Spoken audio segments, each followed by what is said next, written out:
Assalamualaikum warahmatullahi wabarakatuh. Sahabat seiman yang dirahmati Allah. Bayangkan jika hari ini adalah hari terakhirmu.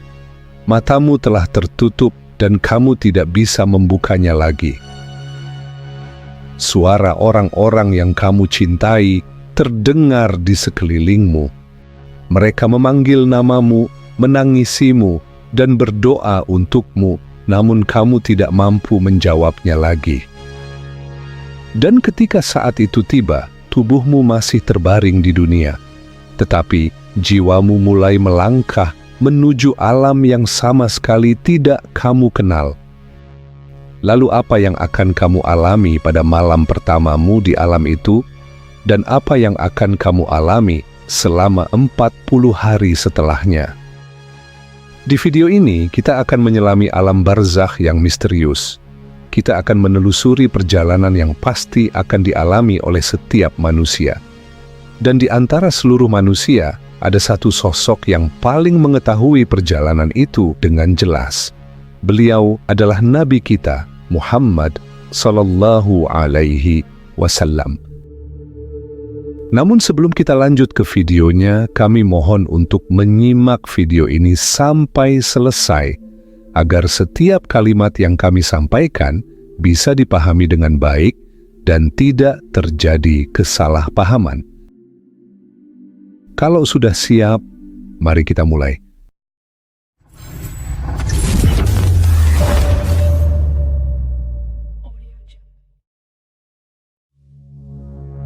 Rasulullah Shallallahu Alaihi Wasallam telah mengingatkan bahwa setiap jiwa pasti akan merasakan kematian.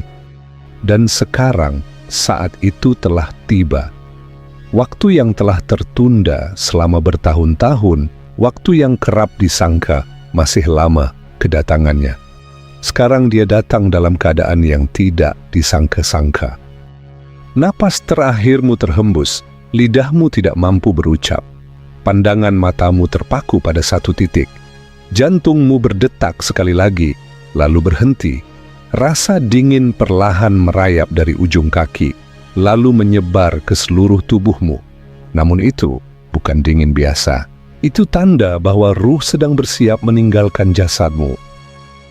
Nabi Daud alaihi salam menggambarkan kematian dengan perumpamaan yang sangat dahsyat. Beliau berkata, jika saja rasa sakit dari sehelai rambut yang ditarik dapat dirasakan, bahkan gunung pun akan tenggelam ke dalam bumi di bawah beban kematian. Begitu pula dengan Nabi Musa alaihi salam. Beliau menggambarkan detik-detik kematian seperti seekor domba yang sedang dikuliti hidup-hidup di tangan seorang penyembelih. Pada saat itu ruh mulai ditarik dari telapak kaki, naik ke betis, lalu ke perut, kemudian ke dada, hingga akhirnya mencapai tenggorokan. Hidup pun telah sampai di kerongkongan. Dalam surah Al-Waqi'ah disebutkan bahwa ketika ruh mencapai tenggorokan, saat itulah seluruh rasa sakit berkumpul. Seluruh tubuh terasa seperti disayat oleh banyak pisau sekaligus. Setiap sel seakan menjerit menahan perih. Rasa sakit itu begitu dahsyat, seperti rambut yang dicabut langsung dari akarnya. Dalam beberapa riwayat disebutkan bahwa sejak awal ruh enggan memasuki tubuh manusia. Karena itu pula, ketika tiba waktunya untuk pergi, ruh seakan tidak mau berpisah dari jasad yang telah lama dia tempati. Di tengah perjuangan yang berat ini, datanglah sosok makhluk gelap yang tak terlihat oleh mata. Dia adalah setan, makhluk terkutuk, yang sepanjang hidupnya terus berusaha menyesatkan manusia. Dan kini, dia datang untuk terakhir kalinya. Dia datang dengan membawa secangkir air, menguji manusia yang sedang sekarat dengan rasa haus yang tak tertahankan. Tidak lama kemudian, setan berkata, "Serahkan imanmu dan ambillah air ini." Pada saat itu, seluruh perjalanan hidupmu seakan terputar kembali di depan mata. Doa-doa yang pernah engkau panjatkan dosa-dosa yang pernah engkau lakukan, air mata penyesalan, kelalaian yang diabaikan, dan taubat yang sempat engkau persembahkan, semuanya berkelebat di depan mata. Setan terus membisikkan godaannya, berusaha mengacaukan pikiranmu di detik-detik terakhirmu. Dalam beberapa riwayat disebutkan, ia bahkan dapat menyerupai kedua orang tuamu yang telah wafat, lalu mencoba meyakinkanmu untuk mengikuti agama lain. Namun jika imanmu benar-benar kuat, sebagaimana yang telah disebutkan di dalam hadis, tipu daya itu tidak akan engkau percayai. Sebaliknya, jika kehidupanmu dipenuhi dengan keraguan dan engkau tidak pernah menguatkan imanmu, engkau akan mudah digoda olehnya. Bahkan engkau akan meninggalkan Islam di saat-saat terakhir hidupmu. Sebagaimana sebagian orang yang meninggalkan agama mereka di dunia demi hawa nafsu dan kesenangan, demikian pula mereka akan meninggalkannya kembali ketika kematian datang menjemputnya. Pada hari itu, satu-satunya jalan agar kamu dapat mengucapkan kalimat La ilaha illallah jika kamu menjalani hidup dengan iman, yaitu iman yang benar. Dengan iman yang kokoh, bisikan setan tidak akan berpengaruh. Karena hadits menyebutkan, engkau akan mati sebagaimana engkau hidup, dan engkau akan dibangkitkan sebagaimana engkau mati. Bagi mereka yang meninggal tanpa iman, kematian menjadi sangat menyakitkan. Para malaikat akan berseru, keluarlah, wahai jiwa yang buruk, keluarlah menuju azab neraka. Saat itu, ruh dicabut dengan kasar. Seluruh tubuh bergetar, organ-organ di dalam seakan terikat dan saling melilit. Jasad berusaha menahan ruh agar tidak pergi, namun para malaikat yang taat kepada perintah Allah tetap mengambilnya. Pada saat itu, tidak ada lagi yang bisa dilakukan. Taubat tidak lagi diterima, dan iman tidak lagi bernilai. Nabi Muhammad SAW menggambarkan kematian seorang mukmin dan seorang yang kafir sebagai berikut. Ruh seseorang yang mukmin keluar dari tubuhnya dengan sangat mudah, seperti air yang mengalir dari sebuah kendi. Sedangkan ruh orang yang kafir dicabut dengan kasar, bagaikan ranting berduri yang ditarik keluar dari bulu wol yang basah, hingga merobek urat dan saraf. Nabi Muhammad juga menjelaskan bagaimana keadaan orang kafir sesaat setelah kematiannya. Ketika malaikat mencabut ruhnya, malaikat-malaikat lain datang dan mengambilnya dari malaikat Israel, lalu memasukkannya ke dalam sebuah karung kasar yang telah disiapkan untuknya. Dari karung itu keluar bau yang lebih busuk dari bangkai yang paling busuk di muka bumi. Kemudian para malaikat membawanya naik ke langit. Setiap kali mereka melewati sekelompok malaikat yang lain, para malaikat itu bertanya, "Ruh kotor siapakah ini?" Maka malaikat yang membawanya menjawab dengan namanya yang paling buruk yang dahulu dikenal di dunia.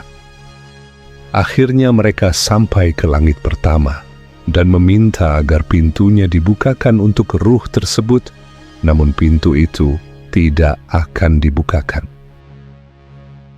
Lalu Rasulullah SAW membacakan ayat, "Sesungguhnya orang-orang yang mendustakan ayat-ayat kami dan menyombongkan diri terhadapnya, tidak akan dibukakan bagi mereka pintu-pintu langit, dan mereka tidak akan masuk surga sampai seekor unta masuk ke dalam lubang jarum."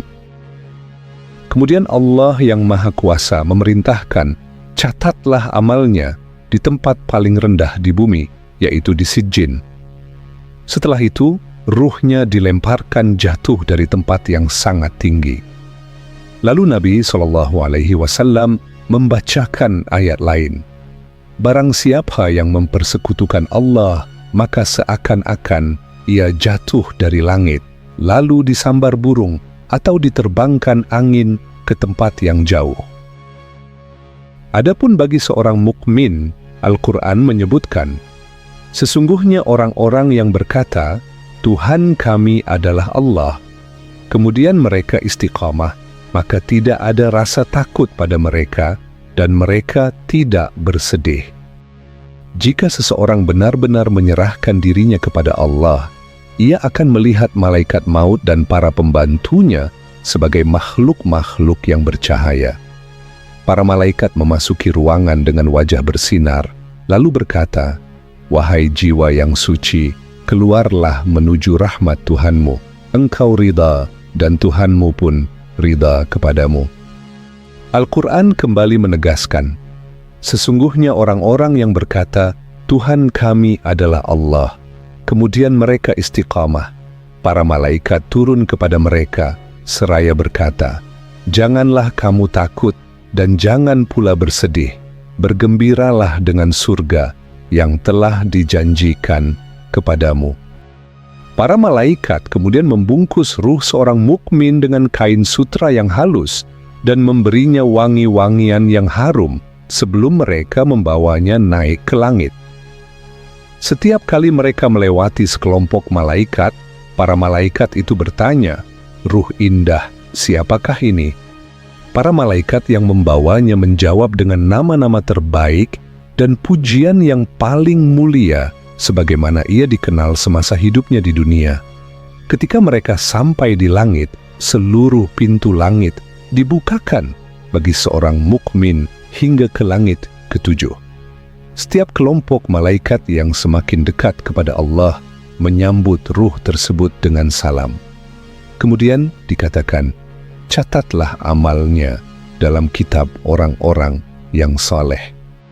Setelah itu Allah berfirman, kembalikan hambaku ke bumi, karena dari tanah itulah aku menciptakan mereka, dan kepadanya aku akan mengembalikan mereka, dan darinya pula aku akan membangkitkan mereka pada hari kebangkitan. Sesaat setelah kematian, jasad tetap berada di bumi, dan persiapan pemakaman pun dimulai. Jasad yang telah ditinggal oleh ruh itu harus dimandikan. Dalam hadits-hadits sahih, Rasulullah mengajarkan, ketika memandikan jenazah, maka mandikanlah dengan sebaik-baiknya. Meskipun jasad terlihat sudah tidak bernyawa di mata kita, tapi ia tetaplah wadah yang pernah dihuni oleh ruh, dan ruh masih memiliki keterikatan yang misterius dengannya. Keterikatan itu begitu dalam, sehingga setiap sentuhan, setiap tetesan air, dan setiap gerakan saat memandikan jenazah dirasakan oleh ruh dengan cara yang tidak dapat dipahami oleh orang yang masih hidup. Sebagaimana persiapan untuk salat, jasad dimandikan secara bertahap dengan doa dan penuh penghormatan. Sementara engkau, sebagai ruh, menyaksikan seluruh proses yang terjadi. Engkau melihat orang-orang yang menunggumu, siapa yang benar-benar bersedih, siapa yang benar-benar mencintaimu dengan tulus, dan siapa yang datang hanya karena kewajiban. Engkau melihat mereka semua. Lalu mereka membungkusmu dengan kain kafan, putih polos tanpa jahitan. Engkau yang dahulu menghabiskan waktu berjam-jam saat memilih pakaian, kini hanya tertutup oleh sehelai kain sederhana, pakaian paling sederhana, namun kain inilah yang paling bermakna sepanjang hidupmu. Salat jenazah pun dilaksanakan, aroma tanah mulai tercium. Kerandamu diturunkan ke dalam liang lahat yang telah disiapkan. Tanahnya dingin, sempit, dan gelap. Inilah rumah barumu sekarang. Keranda dibuka, dan engkau yang terbalut kafan perlahan diturunkan ke dalam kubur. Genggaman tanah pertama ditaburkan di atasmu. Engkau masih dapat mendengar orang-orang di sekelilingmu, tetapi tidak ada seorang pun yang dapat mendengarkanmu. Satu persatu dari orang-orang itu mulai berjalan meninggalkanmu. Suara langkah kaki mereka perlahan memudar hingga sunyi. Tadi malam, engkau masih tidur di ranjang yang hangat. Malam ini engkau terbaring terbungkus tanah di antara dua batu. kubur berguncang, dindingnya retak, dan para malaikat penanya pun muncul.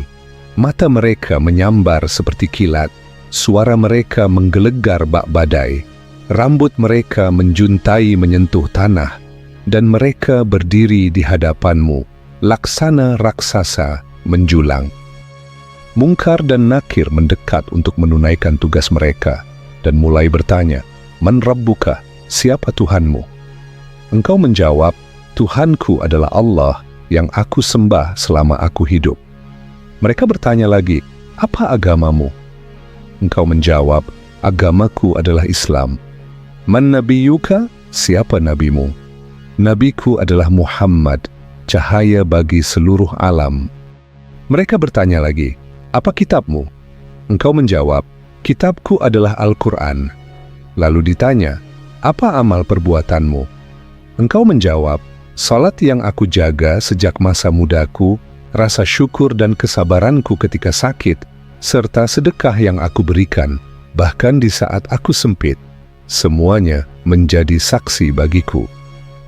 Seorang mukmin mengetahui jawaban atas seluruh pertanyaan ini. Disebutkan pula dalam beberapa hadits bahwa saat proses pertanyaan berlangsung, engkau akan didatangi oleh sosok lain. Jika engkau adalah orang yang baik, engkau akan melihat seorang laki-laki berpakaian putih bersih, wajahnya bercahaya, dan aromanya tak terlukiskan. Ketika engkau melihatnya, engkau akan bertanya, "Siapakah engkau?" Dengan senyum yang menenangkan, ia akan menjawab, "Aku adalah amal salehmu. Aku adalah salat dan puasamu, sujud-sujudmu di malam hari, serta air mata yang kau teteskan karena Allah. Aku datang untuk menemanimu hingga hari kiamat." Kini engkau tidak lagi sendirian. Ia akan melindungimu dari tekanan kubur, kesempitannya, dan rasa sakitnya. Keharuman surga akan memenuhi ruhmu, kegelapan pun sirna. Kuburmu dilapangkan sejauh mata memandang. Tidak ada lagi rasa takut, tidak ada lagi rasa sakit. Yang tersisa hanyalah ketenangan. Jika engkau mampu menjawab pertanyaan-pertanyaan itu dengan benar, sebuah jendela dari surga akan dibukakan untukmu. Allah memerintahkan agar kuburmu diluaskan dan sebuah tempat tidur dari surga disiapkan bagimu. Sebuah jendela dibuka di sampingmu, memperlihatkan pemandangan surga, rumah bagi orang-orang beriman. Hatimu pun dipenuhi ketentraman, dan engkau terus memandang surga hingga hari kebangkitan. Saat engkau beristirahat di salah satu taman di alam barzakh, terdengarlah suara yang berkata, "Bagimu surga, bagimu keridaanku, aku tidak akan pernah murka kepadamu." Inilah balasan bagi mereka yang bersungguh-sungguh dalam iman, ketenangan yang disiapkan bagi orang-orang yang senantiasa mengingat Allah. Namun tidak setiap kubur seperti ini. Jika seseorang tidak mampu menjawab pertanyaan dua malaikat penanya, jika hidupnya dihabiskan dalam kelalaian, menyia-nyiakan waktu dengan permainan dan kesenangan, jika ia tidak pernah mengenal Tuhannya, maka di dalam kubur ketika ditanya, "Man Rabbuka?" Siapa Tuhanmu? Ia hanya mampu berkata, "Aku tidak tahu." Ketika ditanya, "Siapa nabimu? Apa agamamu? Apa amal perbuatanmu?" Ia hanya mampu menjawab, "Aku tidak tahu." Orang-orang kafir dan munafik tidak akan pernah mampu menjawab pertanyaan-pertanyaan ini dengan benar. Dan para malaikat pun akan berkata, "Kami telah mengetahui bahwa engkau akan menjawab seperti ini." Lalu kubur pun menyempit, tanah menekan tulang-tulang, hingga tulang rusuk saling bertautan, dan bumi di sekelilingnya berubah menjadi tempat azab yang mengerikan. Pintu-pintu neraka dibukakan untuknya. Mereka melihat siksaannya meski mereka masih berada di dalam kubur. Panas dan bau neraka pun sampai kepada mereka. Kubur semakin menyempit dan menghimpit dari segala arah. Rasulullah SAW bersabda, bahwa kubur akan menghimpit seseorang hingga tulang rusuknya saling berjalin. Mata kedua malaikat menyambar seperti kilat, suara mereka menggelegar bak petir, gigi mereka tajam seperti tanduk benteng liar. Kehadiran mereka membuat ruh semakin ketakutan. Para malaikat ini tidak tersenyum, tidak mengenal kasih sayang, dan tidak memiliki belas kasihan. Karena engkau selalu menunda salat dan meremehkan iman, azab pun ditambah. Tanah berubah menjadi api, nyala api mengepung kubur, asap memenuhi udara. Orang itu menjerit, namun hari ini tidak ada jalan keluar. Lalu masuklah makhluk lain ke dalam kubur. Wajahnya mengerikan, pakaiannya kotor, dan baunya lebih busuk daripada bangkai yang membusuk. Dengan ketakutan, orang itu bertanya, "Siapakah engkau?" Makhluk itu menjawab, "Aku adalah amal perbuatan dari dosa-dosamu. Kesempatan-kesempatan taubat yang kau sia-siakan. Akulah apa yang telah engkau lakukan." Makhluk itu pun tinggal bersamanya hingga hari kiamat, menambah rasa sakit dan penyesalan. Kemudian dimulailah azab yang lain. 99 ular dikirimkan ke dalam kubur. Namun ini bukanlah ular seperti di dunia. Setiap ular diciptakan khusus untuk menyiksa. Setiap gigitannya mengingatkan ruh akan dosa-dosa yang telah diperbuatnya.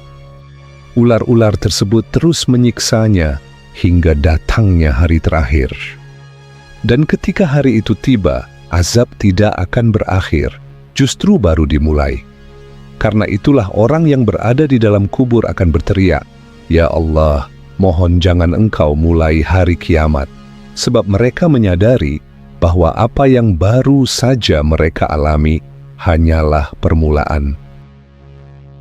Suatu hari, Rasulullah melewati sebuah kubur dan berkata kepada para sahabatnya, "Seandainya orang yang dikuburkan di sini dapat kembali ke dunia, ia tidak akan berharap bertemu keluarganya atau menuntaskan hartanya. Ia hanya akan berharap dapat mengerjakan 2 rakaat salat, karena sekarang ia telah memahaminya." Zaid bin Thabit radhiyallahu anhu meriwayatkan, "Suatu ketika kami pergi bersama Rasulullah ke sebuah kebun milik Bani Najjar. Beliau sedang menunggangi hewan tunggangannya. Tiba-tiba hewan itu terkejut dan hampir menjatuhkan beliau. Kami melihat ternyata di sekitar tempat itu terdapat beberapa kuburan. Maka Rasulullah bersabda, 'Tahukah kalian mengapa orang-orang di dalam kubur-kubur ini sedang disiksa?' Kami menjawab, 'Allah dan Rasul-Nya yang lebih mengetahui.' Beliau bersabda, 'Seandainya aku tidak khawatir bahwa kalian akan berhenti saling menguburkan, niscaya aku akan memohon kepada Allah agar Dia memperdengarkan kepada kalian azab kubur sebagaimana yang aku dengar.' Kemudian beliau berpaling dari kami dan bersabda, 'Mintalah perlindungan kepada Allah dari azab kubur.' Dan beliau mengulanginya sebanyak 3 kali. Pada saat itu menjadi jelas bahwa tidak ada lagi sahabat, saudara, ibu, maupun anak yang tersisa. Di sanalah tersingkap bahwa dunia ini bukanlah kehidupan yang sesungguhnya. Kebenaran yang hakiki baru dimulai sekarang. Dunia hanyalah sebuah tirai, dan kubur adalah panggung di baliknya, pintu pertama yang terbuka menuju keabadian. Sekarang marilah kita memasuki bagian paling misterius dari alam kubur, yaitu alam barzakh. Ketika terlintas di pikiran kita tentang alam kubur, biasanya yang terbayang adalah liang lahat secara fisik. Padahal, sebagaimana mimpi tidak ada hubungannya dengan ranjang tempat kita tidur.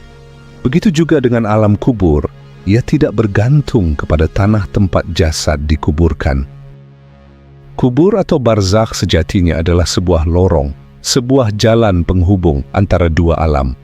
Ia adalah jembatan yang kita lewati menuju kehidupan berikutnya. Malaikat Israil alaihissalam datang untuk mengambil ruh, dan sejak saat itu kita memasuki apa yang dapat disebut sebagai tempat penantian, sebuah alam spiritual di antara dunia dan akhirat, sebuah perpindahan dari satu keadaan menuju keadaan yang lain. Alam itu menyerupai dunia yang kita kenal, namun tidak memiliki matahari meski tetap dipenuhi dengan cahaya. Ia lebih luas, lebih terang, dan lebih damai dibandingkan dunia ini. Orang-orang yang telah wafat dapat mendengar kita. Mereka mendengar setiap suara, bahkan mereka dapat mendengar langkah kaki orang-orang yang meninggalkan kubur mereka. Hal ini kita ketahui dari peristiwa Perang Badar. Setelah perang usai, Rasulullah mendatangi kuburan orang-orang kafir seperti Abu Jahal, Utbah, Syaibah, dan Ibnu Abi Mu'aidh, lalu bersabda kepada masing-masing dari mereka, "Apakah sekarang kalian telah mendapati apa yang dijanjikan Allah dan Rasul-Nya itu benar? Sungguh aku telah mendapati apa yang dijanjikan Tuhanku kepadaku adalah benar." Umar radhiyallahu anhu yang mendengar hal ini dengan heran berkata, "Wahai Rasulullah, bagaimana engkau berbicara kepada jasad-jasad yang tidak bernyawa?" Rasulullah Shallallahu Alaihi Wasallam menjawab, "Kalian tidak lebih mendengar ucapanku daripada mereka, hanya saja mereka tidak bisa menjawabnya." Lalu apakah orang-orang yang telah wafat dapat saling berkomunikasi? Menurut sebuah riwayat dari Abdullah bin Mubarak, ketika seorang mukmin memasuki alam barzakh, ruh-ruh kaum mukminin lainnya datang menyambut dan berbincang dengannya. Mereka bertanya, "Dari mana engkau datang? Siapakah engkau? Apa yang sedang terjadi di dunia?" Kemudian ruh yang baru datang itu bertanya, "Di manakah sahabatku? Ia meninggal sebelum aku. Bukankah ia ada di sini?" Jika para ruh tidak mengenali nama itu, mereka berkata, "Tidak, kami belum pernah melihatnya." Maka ruh yang baru datang itu pun menyadari, jika ia tidak berada di antara mereka, berarti ia berada di Sijjin, terpenjara sendirian dalam kegelapan. Itulah keadaan bagi sebagian ruh. Namun jika ruh itu milik seorang mukmin, ia akan bertemu kembali dengan keluarga dan orang-orang tercinta yang telah wafat sebelumnya. Mereka bahkan bisa makan, minum, dan hidup dalam ketenangan. Di sana ada orang-orang yang seperti mereka. Mereka saling bertemu, berbincang, dan melanjutkan ikatan yang pernah terjalin. Pada zaman Rasulullah Shallallahu Alaihi Wasallam, ada seorang pemuda dari kabilah Bani Salih yang wafat. Ibunya yang diliputi duka mendatangi Rasulullah dan berkata, "Wahai Rasulullah, orang-orang dari kabilah kami wafat satu demi satu. Bolehkah aku menitipkan salam untuk putraku melalui mereka?" Rasulullah menjawab, "Ya, demi zat yang jiwaku berada di tangannya, orang-orang yang wafat saling mengenal satu sama lain. Mereka saling bertemu seperti burung-burung yang berdiri di dahan yang sama." Sejak hari itu, setiap kali seseorang dari kabilah Bani tersebut mendekati ajalnya, para kerabatnya bergegas ke sisinya dan berkata, "Tolong sampaikan salamku kepada putraku." Dan yang lebih menakjubkan lagi, beberapa ruh yang istimewa dapat menjalin kontak dengan orang-orang tercinta yang masih hidup, baik dalam keadaan nyata maupun melalui mimpi. Menurut suatu riwayat, ketika seseorang yang telah wafat hadir dalam mimpi, hal itu dianggap sebagai mimpi yang benar, ru'ya sadiqah, yaitu pesan dari alam barzakh. Ini berarti ruh juga dapat mengunjungi alam gambaran, alam al-mitsal. Maka ketika seseorang melihat orang tua, anak, atau orang tercintanya yang telah meninggal dalam mimpi, mimpi itu dapat dipandang sebagai mimpi yang benar, dan sosok yang terlihat memang ruh mereka yang berkunjung dari alam ruh. Berdasarkan hadits tentang burung-burung hijau, Bediu Zaman Said Nursi menjelaskan bahwa ruh orang-orang surga menaiki burung-burung hijau di alam barzakh dan bebas berkelana di surga. Sebagian ulama juga berpendapat ketika engkau berziarah ke sebuah kubur, bisa jadi orang yang dikuburkan di sana sedang hadir, mendengarkan dalam wujud seperti itu. Misalnya ketika engkau berziarah ke makam ibumu, membacakan doa dan mengirimkan hadiah berupa doa untuknya. Lalu tiba-tiba seekor burung bernyanyi di pohon terdekat.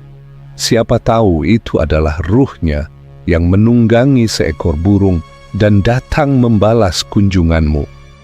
Terdapat pula sebuah riwayat ketika Ummu Hani, saudari Ali radhiyallahu anhuma, bertanya kepada Rasulullah, apabila kami wafat, apakah kami akan saling bertemu dan saling mengunjungi?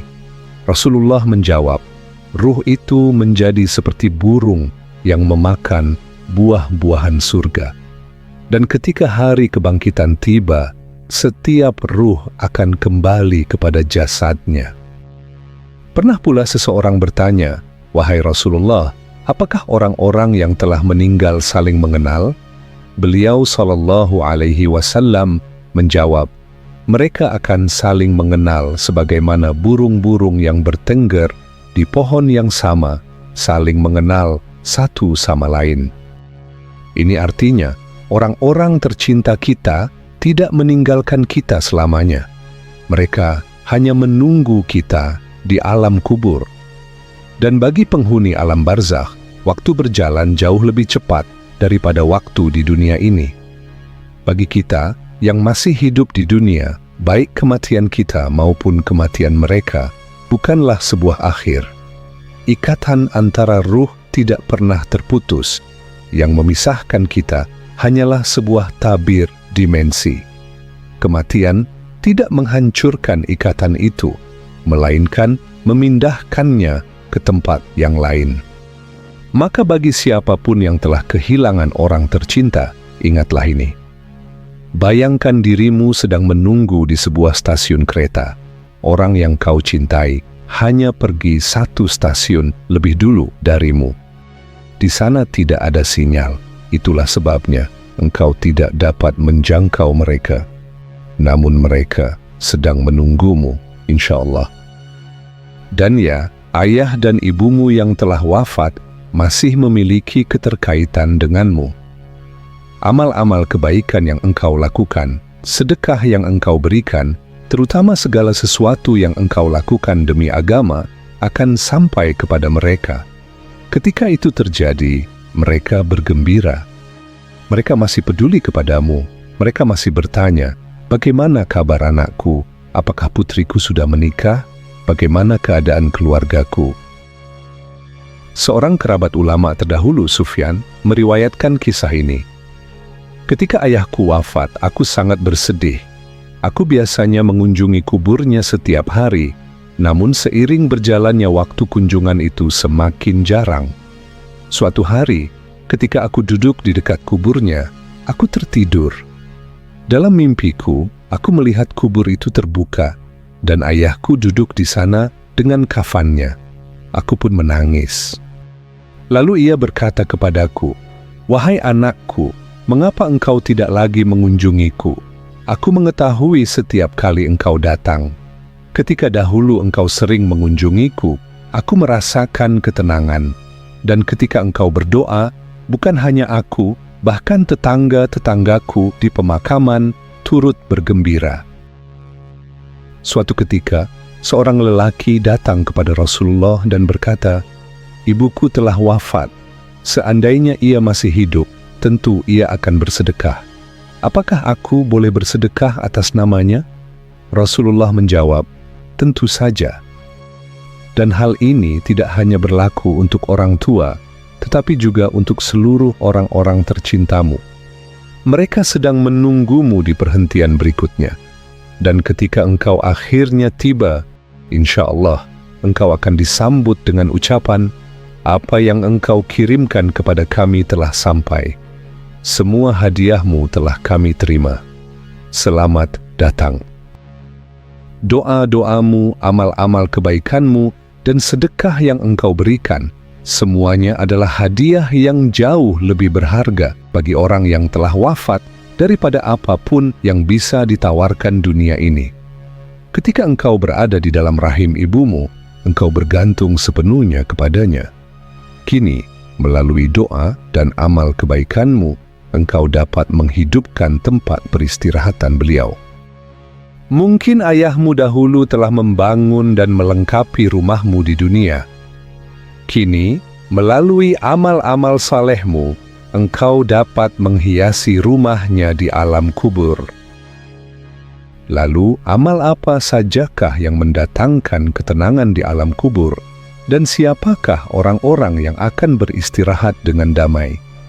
Rasulullah Shallallahu Alaihi Wasallam bersabda, bagi seseorang yang syahid, terdapat 6 keutamaan di sisi Allah.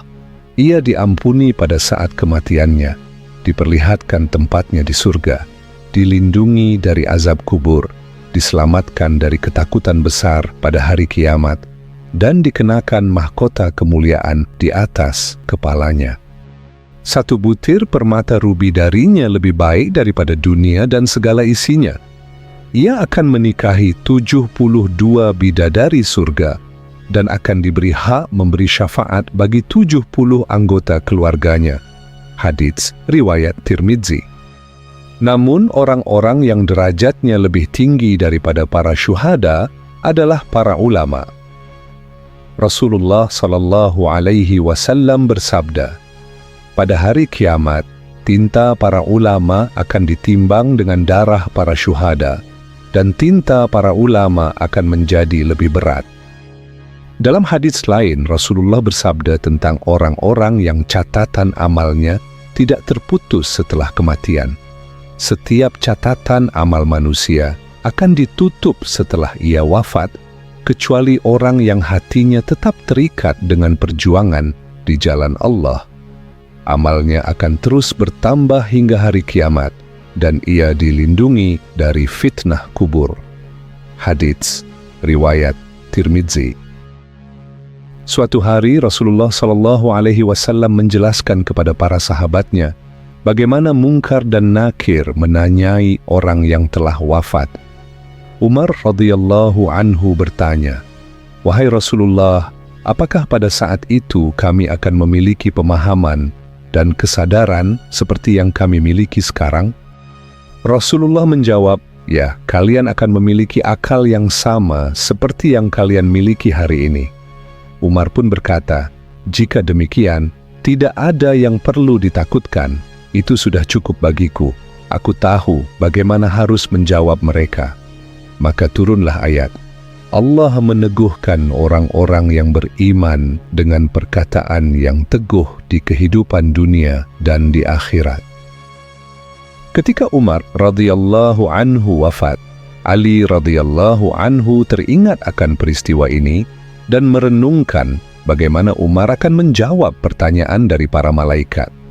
Ia pun memejamkan matanya dan menghadapkan hatinya kepada keadaan Umar.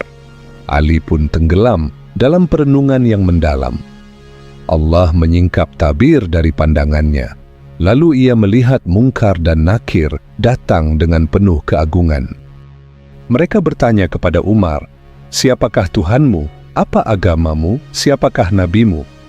Umar menjawab, "Dari mana kalian datang?" Para malaikat berkata, "Kami datang dari langit ketujuh." Umar bertanya, "Sejauh apa jarak dari sana ke tempat ini?" Mereka menjawab, "Perjalanan sejauh 7.000 tahun." Umar pun berkata, "Kalian datang dari jarak 7.000 tahun dan tidak melupakan Tuhan kalian. Lalu mengapa aku harus melupakan Tuhanku hanya karena aku meninggalkan rumahku dan masuk ke dalam kuburku?" Para malaikat menjawab, "Kami telah mengetahui bahwa engkau akan menjawab seperti ini, namun kami diperintahkan untuk datang dan menanyaimu." Ketika Ali radhiyallahu anhu menyaksikan penglihatan ini, dengan penuh kekaguman ia membuka matanya dan berkata, "Wahai Umar, semoga Allah memberkahimu. Sungguh engkau adalah seorang yang jujur dan pemberani." Namun, benarkah kita akan diberi keluarga baru di akhirat?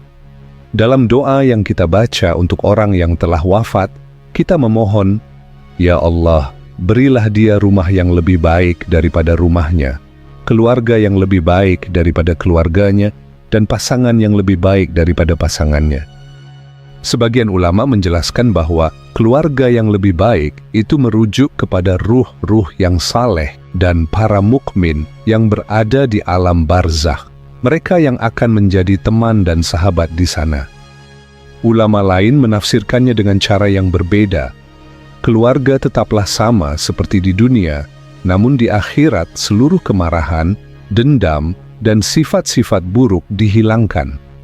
Maka benar, akan ada pertemuan kembali dengan keluarga, tetapi tanpa pertengkaran, kesombongan, atau luka hati, tanpa kelelahan, dan tanpa beban dunia.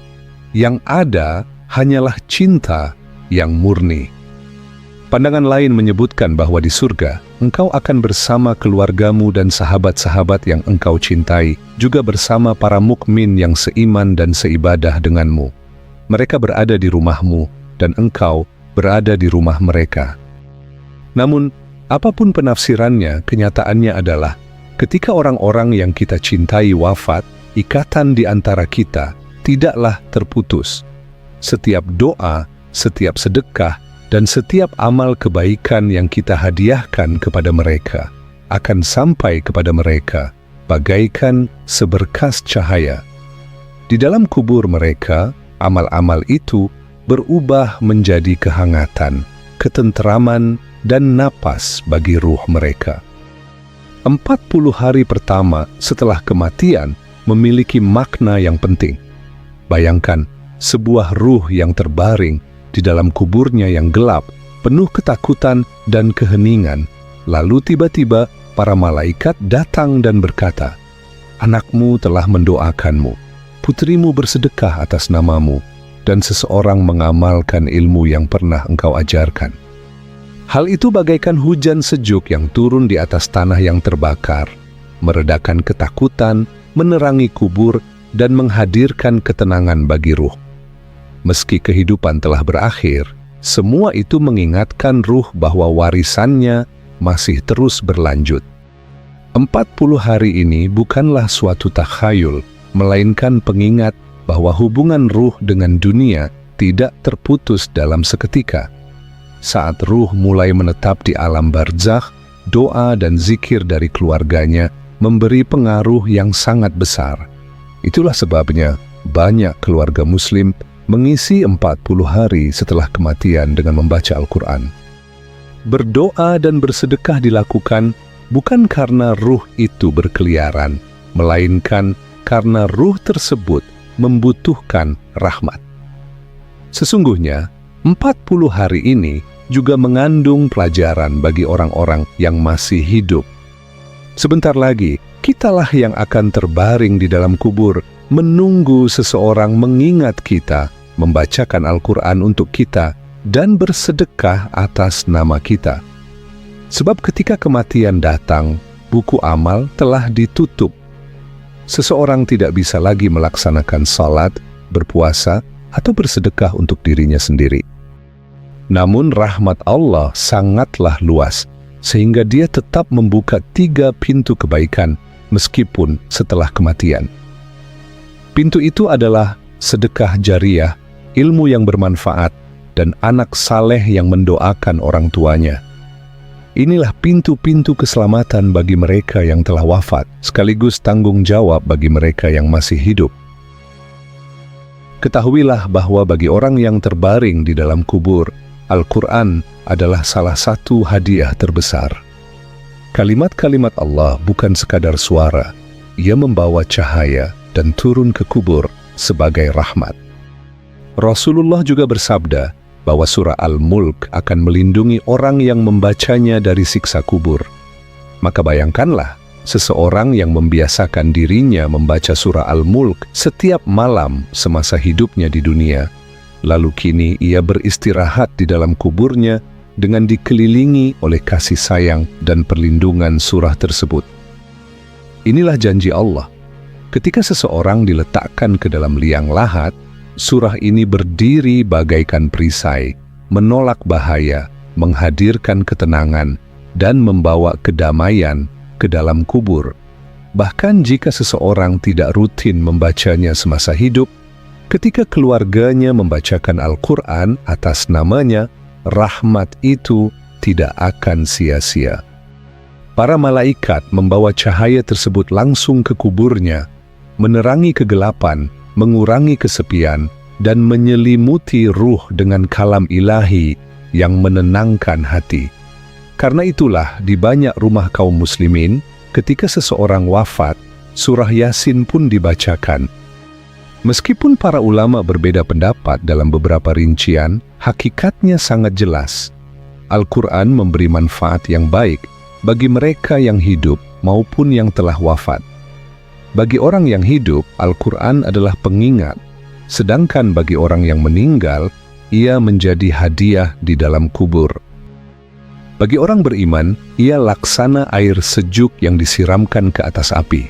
Bagi pendosa, ia menjadi penawar lembut yang meredakan penyesalan. Setiap ayat yang dibacakan berubah menjadi cahaya yang mengusir kegelapan kubur. Bayangkan surah Al-Fatihah, surah yang dihafal oleh setiap muslim. Ketika dibacakan untuk orang yang telah wafat, memohonkan petunjuk, rahmat, dan harapan, serta memohon kepada Allah agar memudahkan perjalanan mereka di alam barzakh. Bayangkan pula surah Al-Ikhlas, surah yang singkat namun syarat dengan penegasan keesaan Allah. Ketika dibaca dengan penuh keikhlasan, ia mendatangkan pahala yang besar bagi ruh yang telah berpulang. Pada 40 hari pertama setelah kematian, saat ruh menyesuaikan diri dengan tempat barunya, Al-Quran yang dibacakan untuknya, ibarat perabot yang diletakkan di ruangan kosong, menghadirkan kehangatan di tengah dingin, ketenangan di tengah kekosongan, dan teman bagi kesendirian. Keindahan Al-Quran, ia tidak terikat oleh waktu. Bahkan jika seseorang menjalani hidupnya dengan penuh dosa, Al-Quran yang dibacakan dengan tulus atas namanya tetap memberi manfaat baginya. Karena Allah Maha Pemurah dan rahmatnya jauh lebih besar daripada murkanya. Karena itulah para ulama menasihati agar tidak berhenti membaca Al-Quran dan tidak membiarkan kubur menjadi sunyi. Kirimkanlah Al-Quran sebagai cahaya bagi mereka yang telah berpulang. Setiap huruf adalah cahaya, setiap ayat adalah rahmat, dan setiap surah adalah perisai perlindungan. Ketika seseorang masuk ke dalam kubur sebagai pelaku maksiat, sebuah tabir disingkapkan di hadapannya dan dikatakan kepadanya, "Lihatlah, inilah hal-hal yang dahulu engkau kejar, harta, kedudukan, dan ketenaran, sementara engkau mengabaikan urusanku. Dan sekarang lihatlah apa yang telah engkau hilangkan." Pada saat itu diperlihatkan sekilas kenikmatan surga, memperlihatkan apa yang seharusnya bisa menjadi miliknya. Dan pemandangan itu menjadi salah satu siksaan terbesar, sebagaimana dijelaskan dalam ajaran tentang azab kubur. Kemudian tabir lain dibuka, dan ia melihat hartanya, rumahnya, serta segala sesuatu yang dahulu ia perjuangkan di dunia, kini terbagi kepada orang lain. Orang-orang makan dan minum dari harta yang dahulu ia simpan hanya untuk dirinya sendiri. Harta yang tidak pernah ia keluarkan di jalan Allah, zakat yang ia tahan, dan sedekah yang enggan ia berikan. Sedangkan tubuhnya sendiri kini dimakan oleh cacing-cacing di dalam tanah. Kekayaan terbesar yang pernah engkau miliki adalah umurmu. Untuk apa engkau mengorbankannya? Untuk hal-hal yang sejak awal memang pasti lenyap. Engkau menukar yang kekal dengan yang sementara. Dan jika umur itu engkau habiskan jauh dari jalan Allah, lalu apa yang tersisa? Maka berhentilah iri kepada mereka yang hidup dalam kemewahan, namun melupakan tujuan hidupnya. Seberapapun kuatnya seseorang, seberapapun kayanya ia, kubur akan menyamakan semua manusia. Di sana yang bernilai hanyalah iman dan amal. Semoga Allah menjadikan kita termasuk orang-orang yang memasuki kubur seperti para syuhada yang tidak merasakan sakaratul maut dan kepedihan saat kematian.